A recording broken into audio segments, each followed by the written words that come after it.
જય માતાજી બધાને। શું તમે પણ મારી જેમ વેજીટેરિયન છો?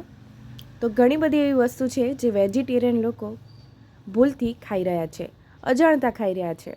આજનો વિડીયો એના માટે જ મેં બનાવ્યો છે કે કઈ કઈ વસ્તુઓ ન ખાવી જોઈએ। શું આપ જાણો છો આ ફૂડને તમે વેજ સમજીને આરોગો છો, જે હકીકતમાં છે નોન વેજ।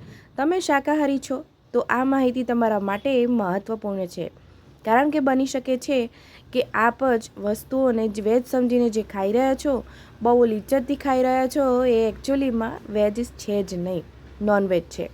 તો એ કયા ફૂડ છે આજના વિડીયોમાં હું જોઈશું અને તમને ઘણી બધી માહિતી આપીશ, તો વિડીયો મારો છેક સુધી જોજો।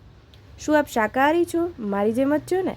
તો જો તમે શાકાહારી હોય ને તો આ જ વિડીયો તમારા માટે છે। અને હું જે અહીંયા યાદી આપવા જઈ રહી છું એના પર એકવાર ચોક્કસ નજર નાખજો, કારણ કે તમે આ વસ્તુઓને શાકાહારી માનીને ખાઈ જાઓ છો, પરંતુ તે બિલકુલ શાકાહારી નથી। આ બધી જ ચીજવસ્તુઓ નોનવેજ છે। તો પહેલું છે સૂપ। આપ સૂપ પીવાના શોખીન છો? જો તમે ઘરે બનાવો છો તો વાંધો નથી, પણ જો તમે રેસ્ટોરન્ટમાં ખાઈ રહ્યા છો તો એકવાર ચોક્કસ આ માહિતી જોજો। જો તમે તેને શાકાહારી સમજીને તમે ખાઓ છો તો સાવચેત રહો, તમારું મનપસંદ સૂપ શાકાહારી નથી।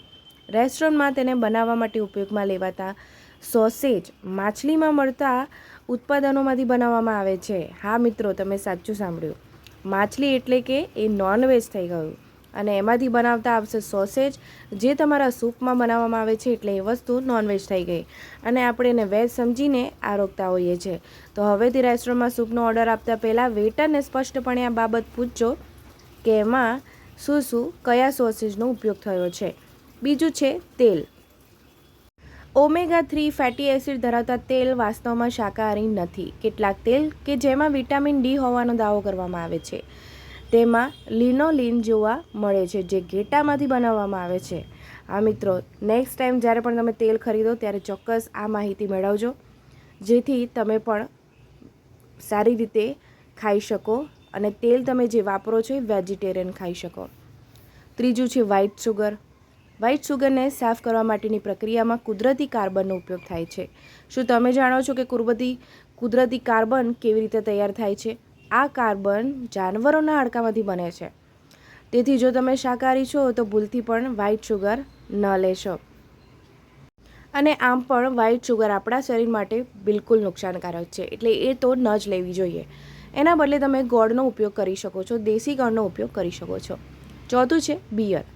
આલ્કોહોલને શુદ્ધ કરવા માટે ઇઝનગ્લાસનો ઉપયોગ થાય છે, જે માછલીના મૂત્રાશયમાંથી બનાવવામાં આવે છે। પાંચમું છે જેમ, જેલી। જો તમે પણ જેલી અને જામ ખાવાના શોખીન છો, બાળકોને તો ખૂબ જ ભાવતું હોય છે જેમ અને જેલી। હોંશે હોંશે મા બાપ બ્રેડ ઉપર લગાવીને આપતા હોય છે, તો ધ્યાન રાખજો કે તેમાં જિલેટીન હોય છે, અને જિલેટીન એટલે પ્રાણીઓમાંથી મેળવેલ ઉત્પાદન છે। તો હા મિત્રો, 5 વસ્તુ એવી છે જે ખરેખરમાં વેજ નથી, નોનવેજ છે, અને આપણે એને વેજ સમજીને ખાઈ રહ્યા છે। આ મિત્રો માહિતી મારી તમે તમારા મિત્રો સુધી પહોંચાડજો, લાઇક, શેર અને સબસ્ક્રાઈબ કરજો જો મારો તમને વિડીયો ગમ્યો હોય, અને મારો વિડીયો જોવા બદલ તમારો ખૂબ ખૂબ આભાર। તમે મારો વિડીયો કયા શહેર અને કયા દેશમાંથી જોઈ રહ્યા છો એ પણ તમને કમેન્ટમાં જણાવજો, જેથી મને ખબર પડે કે મારો વિડીયો કયા શહેર અને કયા દેશમાંથી જોવાઈ રહ્યો છે। આવજો મિત્રો।